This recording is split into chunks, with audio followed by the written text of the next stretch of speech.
Hey, ladies and gentlemen, this is Carmine Sabia for Explain America, and Joe Biden's doctor has made an announcement, but, well, there's cause for concern. Before we get started, please make sure you like, comment, share, and subscribe. Those little things really help us out, and they help our channel continue to grow. President Joe Biden's doctor made a statement, and his statement was that the president is recovering from COVID.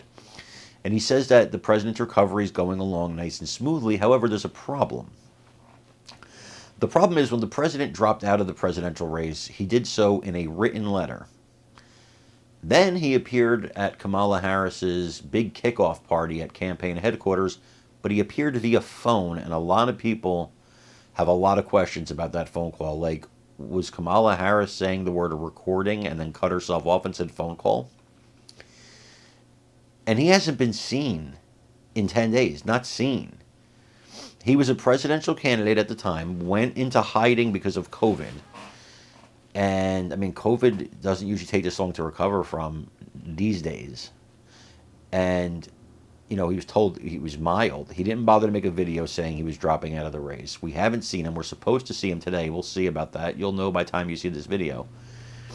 And a lot of people are concerned for his well-being. My question to you is, with all the information we have readily available and all the rumors going around, should Biden resign from the White House and from the presidency? Let me know what you think after you watch this video and tell me in the comments. Yeah, and she wouldn't answer him. She deferred to the FBI. I have to cut in because we do have that breaking news statement now from President Biden. I'm glad you're with me, Congressman Biggs, so I can get your first reaction. He's just released a statement, and here's the quote. Jill and I are grateful to Director Kim Cheadle for her decades of public service. The independent review to get to the bottom of what happened on July 13th continues, and I look forward to assessing its conclusions. We all know what happened that day can never happen again, end quote.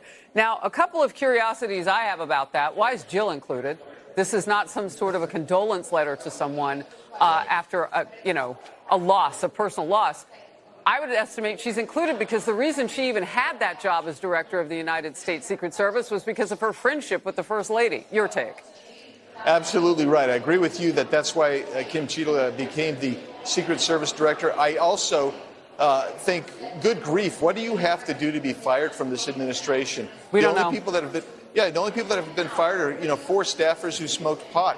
But you have somebody who almost gets the former president of the United States killed, and does get an individual killed and other people wounded, and you don't get fired. What you get is a letter saying, "Gee, we're sorry to see you go," kind of thing.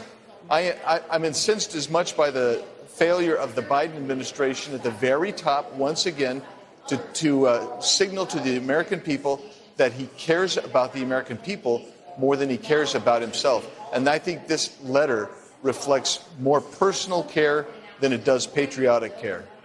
I know, and I invite our audience to watch this to the very end because you are in what we're about to show now. It is kind of a roundup of some of the hottest moments yesterday. We carried it stem to stern the hearing during this hour on the Faulkner Focus. Kimberly Cheadle's resignation, of course, follows that contentious House oversight hearing that you were part of yesterday. Let's take a watch. Have you visited the site? No, I have not. 9 days.